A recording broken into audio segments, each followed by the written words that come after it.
the American press corps, the corporate media in this country, bends over backwards to apologize for him. And he's just being Uncle Joe again. And they try this tactic time and time again. They do it both with substantive grievances, kind of like this Ukraine scandal. And yes, it is a legitimate scandal. And they also do it for his so-called quote unquote gaffes, which increasingly are not just kind of innocent gaffes, but are actually indicative of someone who is painfully speaking, he was deeply in the throes of senility. It brings me no joy to say, but that's just the case. But he gets away with it because, again, he has a press corps and really just all of the elite institutions in the private sector in this country, from the Fortune 500 to the universities.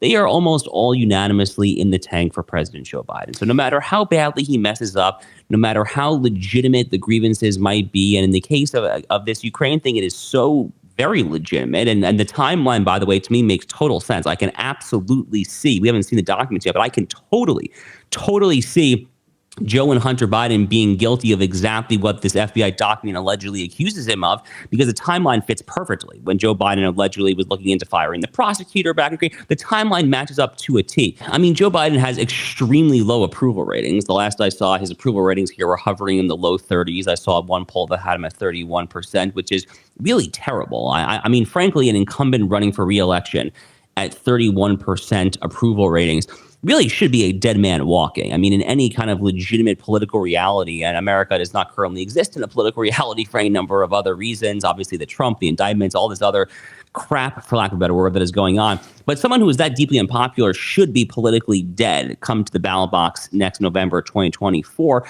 But look, Joe Biden does not currently have a viable, legitimate Democratic primary challenger. I mean, Robert F. Kennedy is attracting roughly 20% of the vote. He is generally not viewed as a legitimate challenger. And I personally actually like a lot of what RFK is doing in terms of kind of just, throwing kind of a rock into the gear switch and really kind of, mucking things up on that side of the aisle. As of now, the path is very clear for Joe Biden to kind of coast to re-election. The real question then is, whether or not he finds some excuse to then bow out quickly in a second term after he's reelected, kind of paving the way for Kamala Harris. That's kind of what I'm actually more interested in at the moment. Well, that's a frightening scenario. Now, you moved to Florida because you admired the way DeSantis adhered to the principles of freedom during COVID, and those principles have been continued to be adhered to since then in the face of widespread wokeness everywhere else across the United States.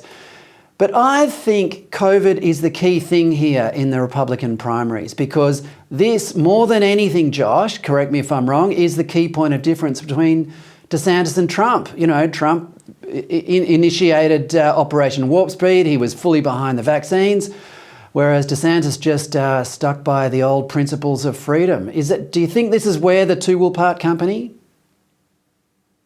So there's actually a number of issues where I think Trump and DeSantis are currently operating on different wavelengths. I agree with you that COVID probably above all else is an issue where they are just on totally different paradigms right now. I mean, of course, when Donald Trump, as late as June of 2020, so 2.5, 3 months after the COVID lockdown started, the Trump War Room Twitter account, because you remember that this was the 2020 election, so he had a War Room kind of political Twitter account, tweeted out this kind of clip montage, if I recall correctly, of Trump saying at the podium that he is listening to every word Anthony Fauci has said. He would never go against the beloved Dr. Anthony Fauci. And to this day, Fred, Donald Trump does not apologize at all whatsoever for Operation Warp Speed and the mRNA vax mandates. Not even a smidgen. I mean, he is profoundly unapologetic about that.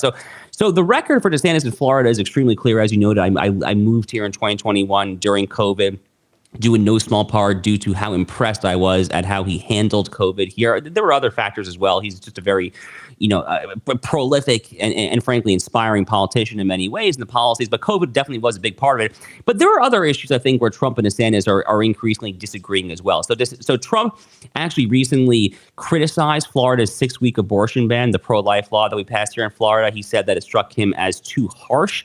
DeSantis has also said that if he were elected president, then he would repeal a legislation that passed during the Trump administration known as the First Step Act, which was a bit of quote unquote criminal justice reform, or as some detractors such as myself would call it, a jailbreak bill, which would basically slash sentences.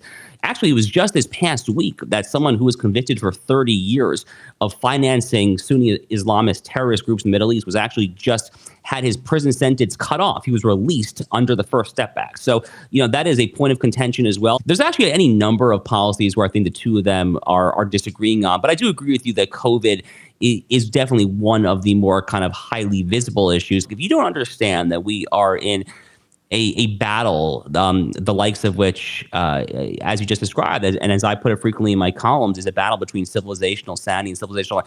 Look, our debates these days are not debates where the two sides are actually interested in the same outcome, and the debate is just about which means to arrive at that outcome. The difference between our debates now and our debates 25, 30 years ago is that we are not interested in the same outcome. There are so many who are deeply, deeply interested in, have a vested interest in seeing American decline, in seeing global decline, in seeing China engorge, in seeing the forces of intersectionality, gender ideology, all of this anti-Americanist stuff. Now, you've started an organization called I love how prosaic this is, Josh. Jews Against Soros. We Australians love that kind of direct language. The mission of the organization is what the title suggests, which is we are Jews who do not like George Soros. And here's the problem, Fred. The problem is that George Soros, who happens to be Jewish by birth, notwithstanding the fact that he is one of the world's largest funders of anti-Jewish, anti-Israel causes. The state of Israel actually despises George Soros.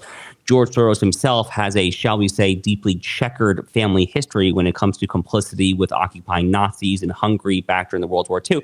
But because he happens to be Jewish by birth, whenever George Soros does something here in the United States, and some Republican, typically a conservative, tends to criticize George Soros, inevitably the Praetorian Guard for George Soros comes out and wags their big finger and says, oh, you can't say that, it's anti-Semitic. And I've just had enough of that. And my friends Will Scharf and I decided to kind of put together this coalition. Will Scharf and I are both Jewish, and we're decently observant Jews at that. I mean, we keep kosher, we go to shul. I mean, we're profoundly proud Jews, strong Zionists, whatever. But we have had enough of this. Will and I are both lawyers. We are both very tough on crime, pro-law and order when it comes to prosecution, when it comes to criminal offenses. And George Soros, in particular, in the United States these days, as you said, is the number one bankroller, and it's not even far. He's the number one bankroller of the so-called progressive prosecutor movement, the Reform Prosecutor Project. And he basically is trying to get elected prosecutors who, ironically, do not prosecute.